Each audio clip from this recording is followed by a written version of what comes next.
Right then, world weather, you say, when used to think of it as a rather predictable affair. Sunshine in summer, a bit of drizzle in autumn, snow, and it's jolly well supposed to simple, ooh, really, like a well-oiled cuckoo clock. But now, don't even get me started. One casts one's gaze upon the meteorological reports, and one is struck by a distinct lack of, well, normality. Heat waves that would make the Sahara look like a particularly chilly Tuesday in Vilnius. Floods of biblical proportions swamp entire continents, turning perfectly respectable towns into impromptu aquatic theme parks. And the wind, good heavens, the wind, it howls and shrieks like a banshee who's just discovered her tea has gone on cold. Take, for instance, this global warming malarkey.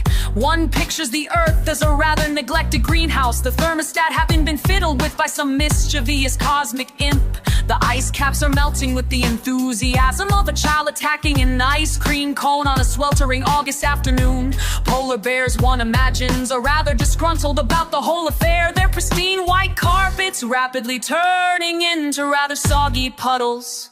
Even the rain has lost its gentle charm. It no longer pitter-patters with a soothing rhythm. Instead it arrives in torrential downpours, resembling more a vengeful deluge intent on washing away all traces of civilization.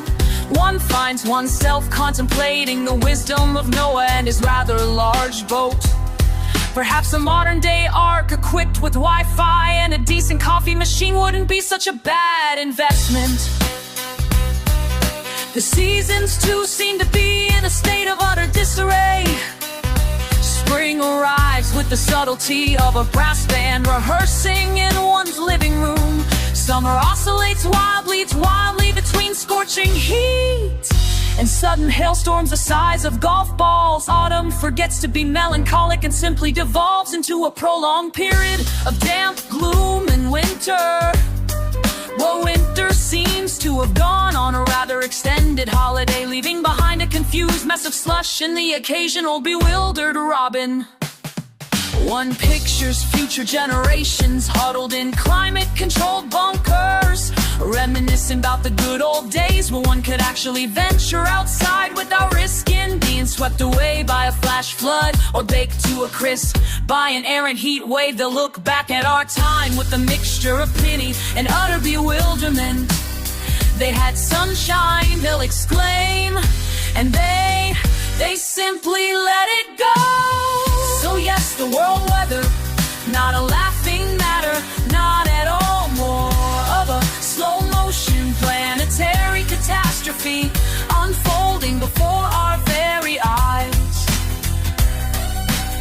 One hopes someone has a rather large umbrella, and perhaps a stiff drink, several stiff drinks. In fact, right then, there you have it, the Lithuanian perspective on global weather, served with a generous dollop of existential dread and a hint of that quintessential British resignation. If you don't like it, well, the weather's probably to blame.